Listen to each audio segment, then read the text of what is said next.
ప్రియమైన సహోదరి సహోదరులకు ప్రభుపేట వందనాలు. అందరికీ ప్రైజ్ లార్డ్. మీ అందరి గురించి నేను ప్రార్థన చేస్తూ వస్తున్నాము. మీలో ఎవరైనా కొత్తగా ఛానల్ చూస్తున్నట్లయితే దయచేసి సబ్స్క్రైబ్ చేసుకోండి.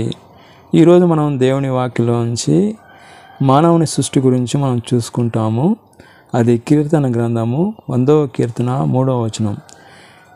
యెహోవా దేవుడని తెలుసుకునుడి, ఆయన మనలను పుట్టించెను, మనం ఆయన వాళ్ళము, మనం ఆయన ప్రజలము. ఇక్కడ వాక్యం చూసినట్లయితే మొట్టమొదటిగా యెహోవా దేవుడని తెలుసుకునుడి, రెండవదిగా ఆయన మనలను పుట్టించెను. దేవుడి చేత సృష్టించబడిన వారము, మానవులము, దేవుడి చేత సృష్టించబడిన వాళ్ళము. ఇక్కడ సైన్స్ చెప్తుంది కోతి నుంచి మనిషి వచ్చాడని అంటారు. కోతి నుంచి మనిషి వస్తే కోతికి తోక ఉంటుంది, కానీ ఇప్పుడు మనిషికి తోక లేదు. కానీ అది రాంగ్ అండి. బైబిల్ ప్రకారం చూసినట్టయితే దేవుడి చేత సృజించబడిన వాళ్ళం మనం. అది వాక్యంలో చూసినట్లయితే దేవుడు సృష్టిని 6 రోజుల్లో చేశాడు.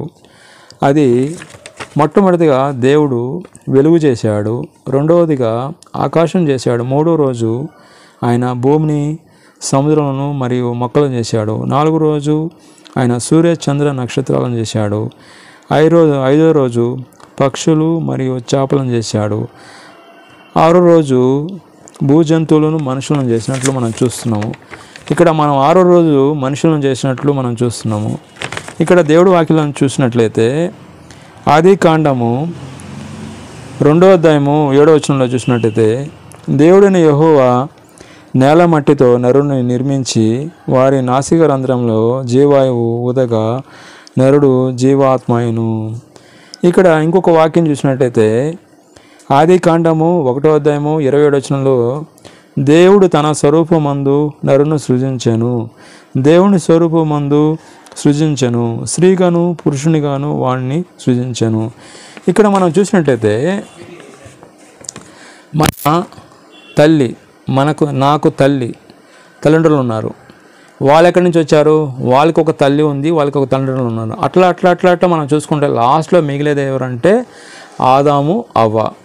ఇక్కడ అదేవిధంగా కీర్తన గ్రంథంలో కూడా ఒక వాక్యం ఉందండి, 139 13 14 చూసినట్లయితే నా అంతర్యంద్రియములను నీవు కలుగు చేసినతివి, నా తల్లి గర్భం ముందు నన్ను నిర్మించిన వాడవు నీవే, నీవు నన్ను కలుగు చేసిన విధము చూడగా భయమును ఆశ్చర్యమును నాకు పుట్టుచున్నది, అందును బట్టి నేను నీకు కృతజ్ఞతాస్తుతులు చెల్లించుచున్నాను. ఇక్కడ దేవుని యొక్క సృష్టిలో మనం చూసుకుంటున్నాము. దేవుడి చేత చేయబడిన వారం మనము, మనిషి చేత చేయబడిన వారం కాము. ఇక్కడ మనం చూసినట్లయితే మనిషి అనేక సైంటిస్ట్ అనేకమైన వాటిని మనం కనుగొన్నాడు. మనిషి ఈ లోకంలో చూసినట్లయితే గాల్లో విమానం పోతుంది, నీళ్ళల్లో స్టీమర్ పోతుంది. అదేవిధంగా మనిషి కారుని కనిపెట్టాడు. ఒకప్పుడు మనిషి నడుచుకుని పోయేవాడు, కానీ ఇప్పుడు కారులో వెళ్తున్నారు, ఎన్నో మైళ్ళు కార్లు బస్సెస్లో వెళ్తున్నారు. ఇక్కడ మనిషి ప్రాణం పోతే మనిషి ప్రాణం ఇవ్వలేడండి. ఎందుకంటే ఆయన సృష్టికర్త కాదు, మనిషి సృష్టికర్త కాదు, కానీ దేవుడు సృష్టికర్త కాబట్టి అది ఆయన వాక్యంలో చూసినట్లయితే యోహాను సువార్త 11వ అధ్యాయము 25, 26 వచనాలు చూసినట్లయితే యేసు పునరుద్ధానమును జీవము నేనే, నా యందు విశ్వాసం ఉంచు వాడు చనిపోయినను బ్రతుకును.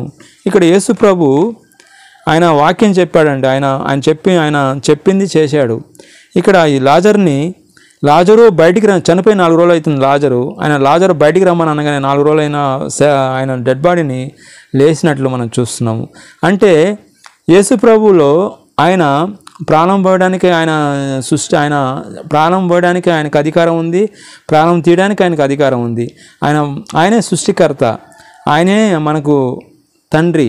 ఇక్కడ వాక్యంలో చూసినట్లు మనిషి మనం చేయలేదు, కానీ దేవుడే మనం చేశాడు. దేవుడి వాక్యం దీవించిన గాక. ఆమేన్.